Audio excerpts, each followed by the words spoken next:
سب کو انتظار ہے قیامت کب آئے گی، سب اسی انتظار میں ہے، آ جائے گی کل آئے گی، کسی کو کوئی ایکوریٹ ٹائم نہیں پتہ۔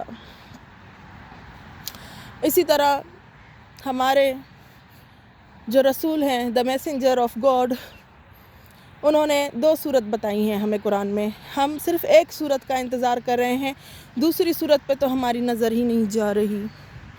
دوسری صورت یہ ہے کہ ہم جنگیں نہ کریں، ہم لڑائی جھگڑے نہ کریں اس دنیا میں۔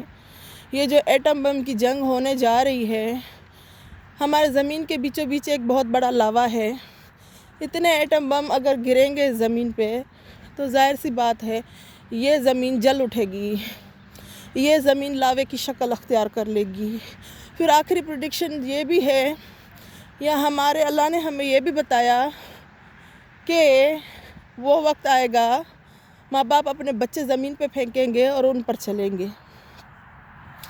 بات یہ ہے کہ جو دوسری صورت ہے جو اللہ نے ہمیں بتائی اپنے میسنجر کے تھرو، کہ اگر ہم اس دنیا کو امن کی دنیا بنائیں، ہم جنگیں نہ کریں، فساد نہ کریں اور ایک دوسرے کا خیال رکھیں، جو ہمیں امن کی بات بتائی گئی ہے ہم ان پہ ٹکے کا بھی عمل نہیں کر رہے، ہم اپنے پڑوسیوں کا خیال نہیں رکھ رہے، ہماری آپس میں ہی جائیداد پہ جھگڑے ہیں۔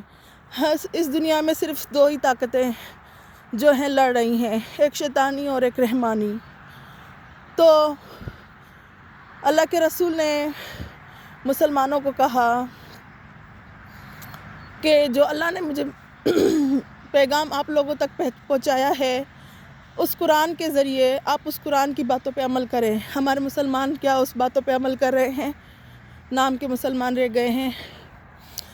کوئی مر رہا ہے تو ہم اس کی ہیلپ نہیں کرتے، کوئی بیمار ہے تو ہمارے پاس پیسے ہوتے بھی ہیں تب بھی ہم آنکھیں بند کر کے بیٹھ جاتے ہیں کہ ہم کیوں کسی کی مدد کریں، ٹھیک ہے نا؟ یہ تو الگ سی بات ہو گئی، یہ تو ایک چھوٹے جھگڑے کا میں نے مثال دیا ہے۔ ہمارے جنگ تو جس چیز سے ہوگی فیوچر میں مسلمانوں کی، وہ شیطانی جنگ ہوگی۔ اور دوسری بات، یہ جو جنگ ہوگی وہ ہماری جناتوں کے ساتھ ہوگی، کیونکہ قرآن کے الفاظ اس کے صفوں سے مٹ جائیں گے، ختم ہو جائیں گے، گم ہو جائیں گے۔ جو اللہ اور اس کے رسول پہ عقیدہ رکھے گا آخرت میں وہی بچیں گے۔ اور اس بات کو میں ڈیکوڈ کرتی ہوں، جب یہ جنگ ہوگی تو قرآن کے صفوں سے الفاظ ختم ہو جائیں گے، یہ جناتوں سے ہماری جنگ ہوگی، مسلمانوں کی، انسانوں کی۔ اور سب سے بڑی بات یہ ہے کہ جب ہم کسی ایسی جگہ سے گزرتے ہیں جہاں سے ہمیں محسوس ہوتا ہے کہ یہ علاقے میں جن ہیں، وہاں پہ ہم اپنے دماغ میں جو رٹی ہوئی بچپن کی آیتیں ہیں وہ پڑھتے پڑھتے ہم سورہ کی کچھ آیتیں بھول جاتے ہیں۔ پھر ہمیں ایک طاقتور انسان کی ضرورت پڑتی ہے کہ بھئی ہم بھول رہے ہیں، لہٰذا آپ ہمارے اوپر یہ دعا پڑھیں تاکہ میرے دل سے یہ خوف بھی ختم ہو جائے اور اس جن کا پاور بھی ختم ہو جائے۔